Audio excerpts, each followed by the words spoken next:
प्रधानमंत्री नरेंद्र मोदी के मिशन 2024 के लिए सबसे बड़ी चुनौती है उत्तर प्रदेश।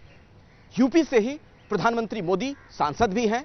यहां की 80 सीटों को बीजेपी कैसे फतेह करेगी, इसके लिए बीजेपी अभी से चुनावी मोड में है और इसके लिए कैसे पूरी विसात बिछाई जा रही है वो भी हम आपको बताते हैं। क्या क्या समीकरण हैं जो बीजेपी को आने वाले दिनों में साधने पड़ेंगे और यूपी में बीजेपी के लिए फिलहाल कौन सी चुनौतियां नजर आ रही हैं, आइए समझते हैं।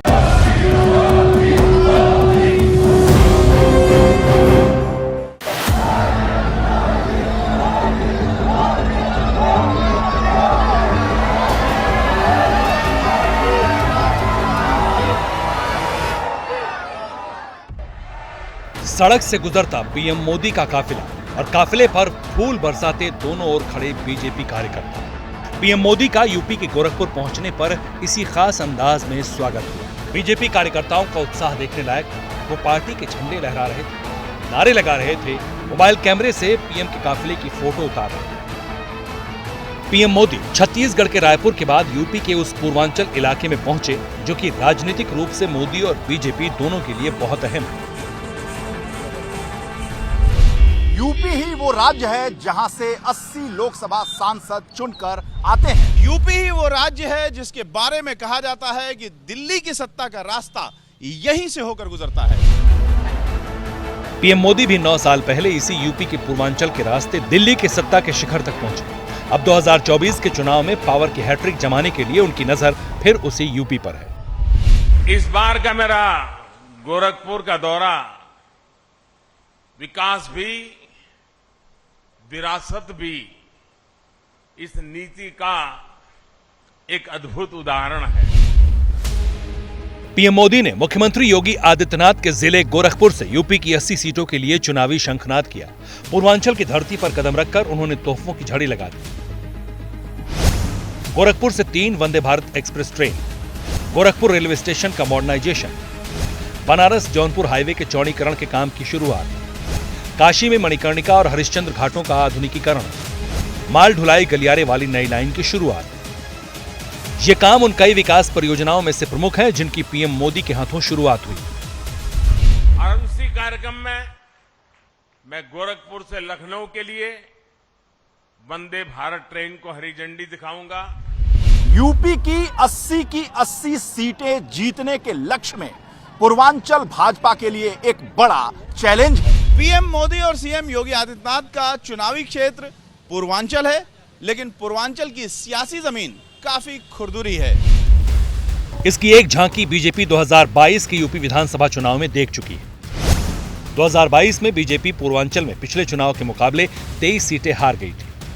2022 में पूर्वांचल के 3 जिलों में तो बीजेपी का खाता तक नहीं खुला था। आजमगढ़, गाजीपुर और कौशांबी जैसे पूर्वांचल के जिलों में बीजेपी एक भी सीट नहीं ले पाई थी, जबकि बस्ती और मऊ जिले में बीजेपी सिर्फ एक सीट पर ही जीत पाई थी।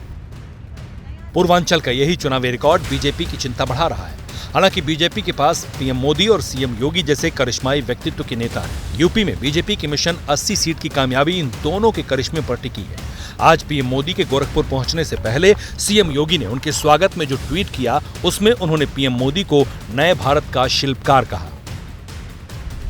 पहली बार भारत के किसी यशस्वी प्रधानमंत्री जी के द्वारा सम्मान दिया गया है और मैं आदरणीय प्रधानमंत्री जी का इसके प्रति भी आभार व्यक्त करता हूं कि 2021 के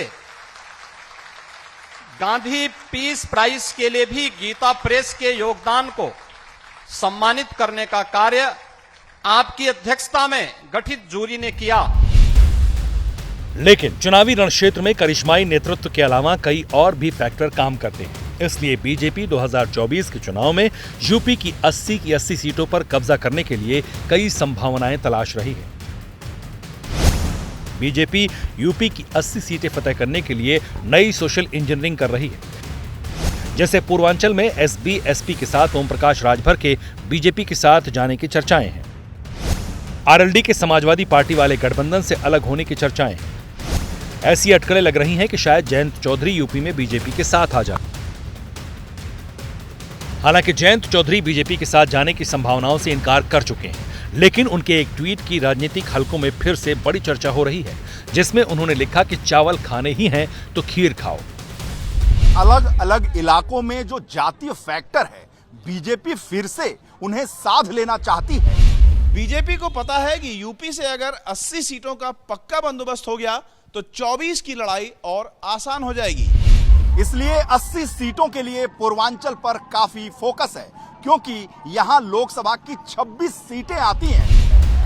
कुल मिलाकर यूपी में 24 का लोकसभा चुनाव पीएम मोदी की शख्सियत और उनके कामकाज की कसौटी पर तो कसा जाएगा ही, सीएम योगी के गवर्नेंस मॉडल पर भी रेफरेंडम होगा। जैसे ही घड़ी का काटा दोपहर 2:30 पे आए, बबीता जी का दिल सास बहू साजिश के लिए मचल जाए।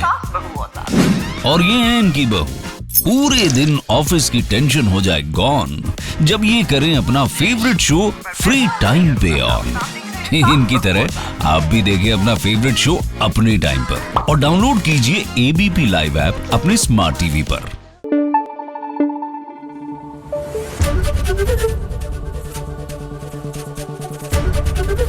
एबीपी न्यूज आपको रखे आगे।